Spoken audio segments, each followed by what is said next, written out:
It was the summer of 1872, in the colliery village of West Auckland, County Durham, in the north of England. The days were long and close, the air thick with the smell of coal dust and the soft haze of cooking fires. The streets of Johnson Terrace were narrow, their stones dark with soot, and from the backyards one could hear the steady percussion of the pit winding gear turning on the hill above the village. It was a working place, unremarkable in its poverty, its rows of terraced cottages pressing close against one another like books on a shelf. At number 13, Johnson Terrace, there lived a woman named Mary Ann Cotton. She was 39 years of age, broad-faced and capable-looking, with dark eyes and a manner that her neighbours described, in the months that followed, as composed, and she had lived in West Auckland for a little more than a year. She had arrived with children and had, it was noted, left with fewer. She took in lodgers and managed her household with evident competence. She was known to the local doctor, to the relieving officer of the poor law, and to the woman at the end of the row who sold eggs. What had happened inside that house on Johnson Terrace would take the better part of a year to understand, and what was discovered would appall the county entire. In the weeks before Charles Edward fell ill, the household at number 13 had been a place of quiet routine. Mary Ann rose early. She swept the step, fetched water from the standpipe at the end of the row, and tended to the small iron stove on which the porridge was set each morning, and her surviving children moved about the kitchen in the manner of children accustomed to narrow quarters and smaller portions. The lodger, a man named Quick Manning, was a customs and excise officer who paid his rent on time and gave no trouble. By the end of June, however, Mary Ann had visited the office of the local relieving officer, a Mr. Thomas Riley, to inquire whether Charles Edward might be admitted to the workhouse. She told Mr. Riley that the boy was an encumbrance. She said, it was noted afterward, that he would not be long in any case. Mr. Riley declined to place the child in the workhouse unless Mary Ann herself accompanied him, to which she did not agree. She returned to the house on Johnson Terrace, and nothing more was said of it. Within the fortnight, the boy was dead. Charles Edward had presented with symptoms that Dr. M. Kilburn, the attending physician, recorded as gastric fever. The child had vomited. He had complained of a burning in the stomach. He had been given light broth and kept from the cold. These were the established measures of the day, and they were applied without hesitation. On the morning of the 7th of July, Dr. Kilburn was called to the house and found the boy beyond any assistance. He was asked to provide a death certificate. He did so, noting gastric fever with convulsions as the cause of death. The burial was arranged within 2 days. It was at this point that Mr. Riley, returning from an errand near the terrace, encountered a neighbour who had heard of the child's death. He mentioned in passing what Mary Ann had told him, that the boy would not be long in any case, and the neighbour repeated it to another. By evening the remark had passed along the length of the row. Mr. Riley could not put the matter from his mind. He went the following morning to speak once more with Dr. Kilburn. Dr. Kilburn, to his credit, had retained a portion of the contents of the boy's stomach following the examination. He had done so without particular urgency, as a matter of professional habit, uncertain whether the death warranted closer attention. The conversation with Mr. Riley brought the matter into sharper relief. He submitted the retained sample for chemical analysis, and, in the meantime, spoke with those who had known the household at number 13. What he learned was not easily absorbed. It emerged through the inquiries of Mr. Riley, and through the careful recollection of neighbours and records officers, that Charles Edward was not the first to have died in Mary Ann Cotton's care. Her history, assembled piece by piece across the parishes of County Durham, Northumberland, and beyond, was one of extraordinary and repetitive loss. She had been married 4 times. 3 of her husbands were dead.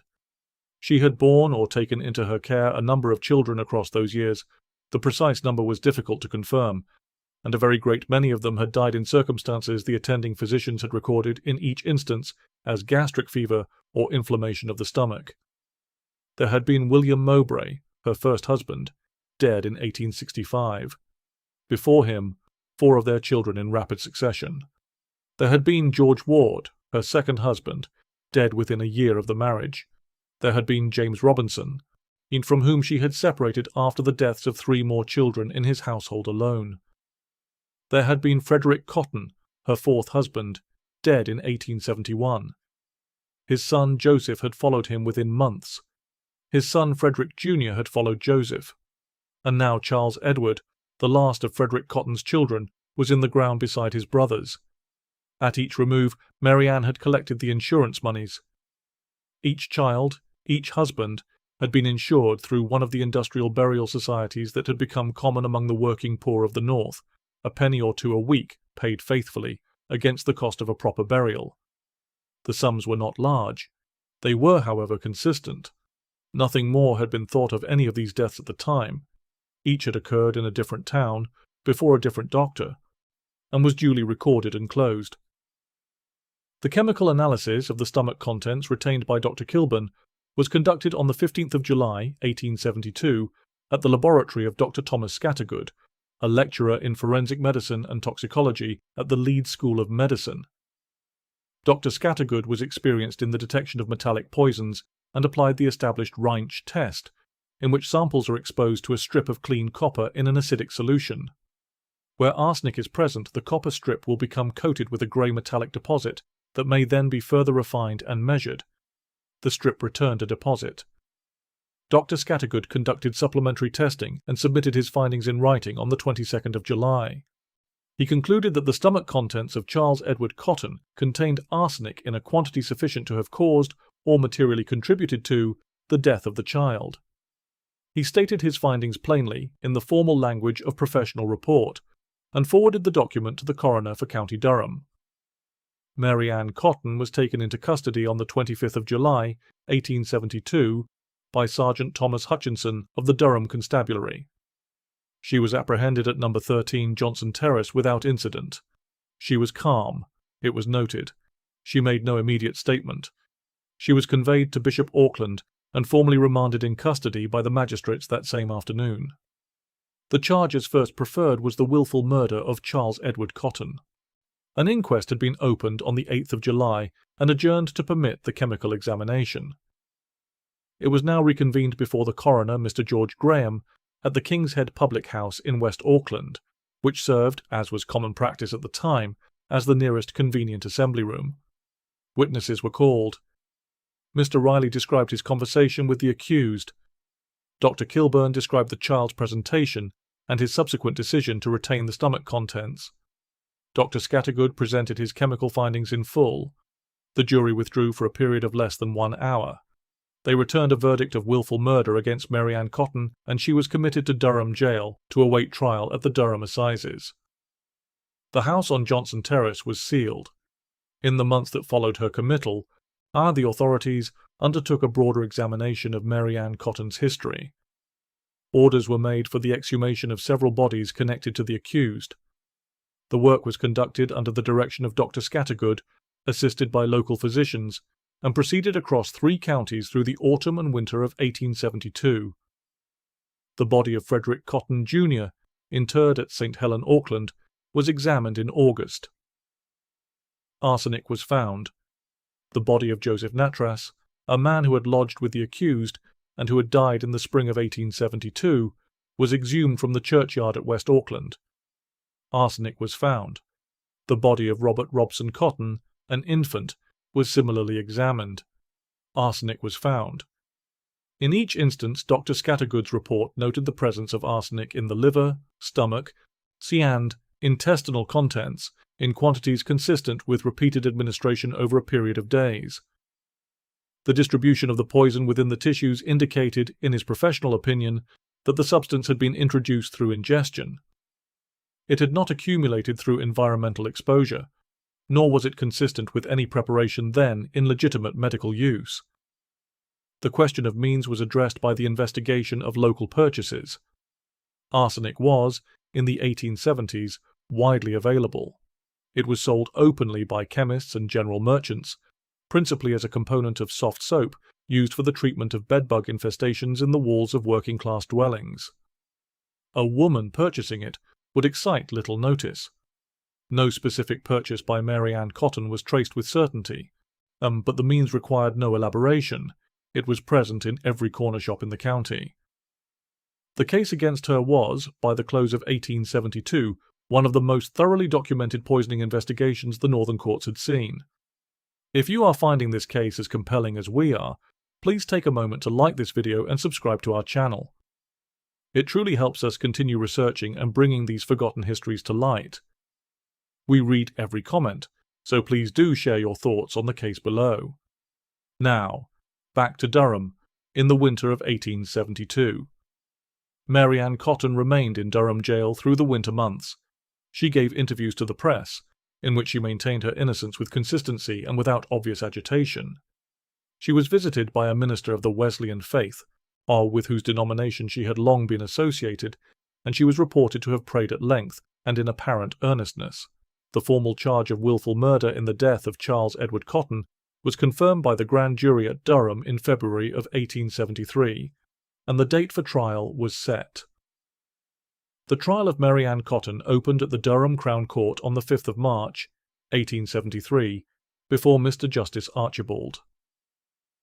The court was a formal chamber of stone and dark wood, its gallery filled before the first hour of proceedings, and the press benches occupied by correspondents from the Times, the Newcastle Daily Chronicle, and the Northern Echo. The case had by this point attracted considerable public attention across the north of England, and the approaches to the court were reported to have been thronged from an early hour. The prosecution was led by Mr. Charles Russell, who would in later years rise to become Lord Chief Justice of England.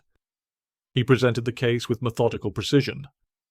The evidence of Dr. Scattergood was placed before the jury in full, encompassing the results of 4 separate post-mortem examinations and the chemical analysis of each. The testimony of Mr. Riley regarding the accused's remark about Charles Edward, that the boy would not be long in any case, was read into the record. The insurance documents were produced and their sums itemized. The pattern of deaths across the preceding decade was laid before the jury with careful deliberation, though the indictment related solely to the death of Charles Edward Cotton. The defence, led by Mr. de Thomas Campbell Foster, argued that arsenic might have entered the child's system through the green floral wallpaper common in working-class dwellings of the period, a compound known as Scheele's green, which contained copper arsenite and which was known to release arsenic vapour under damp conditions. It was a credible argument in principle, and it was advanced with skill. Dr. Scattergood, recalled under cross-examination, acknowledged the phenomenon, but maintained that the quantities found within the tissues were inconsistent with vapour exposure alone.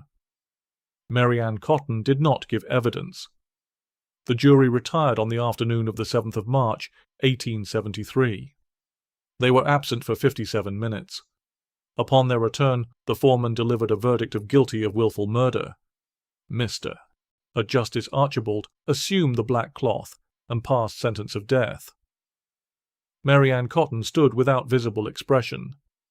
She was escorted from the dock by 2 officers of the court. The gallery was cleared within the quarter hour.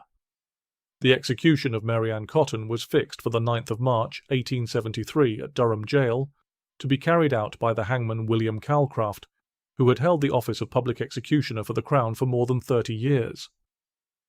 Calcraft was by this time an old man, his methods considered by many in the profession of forensic medicine to be imprecise. He favoured the short drop, which did not reliably produce the dislocation of the cervical vertebrae, then understood to cause immediate unconsciousness, and his work was attended, on occasion, by a prolonged conclusion. It was so on the morning of the 9th of March. The execution was carried out within the walls of Durham Jail, not publicly, as had been the case in previous decades. The Prison Act of 1865 had moved such proceedings indoors, away from the crowds that had once assembled at the scaffold's foot. Only the governor, the chaplain, the surgeon, and the required official witnesses were present.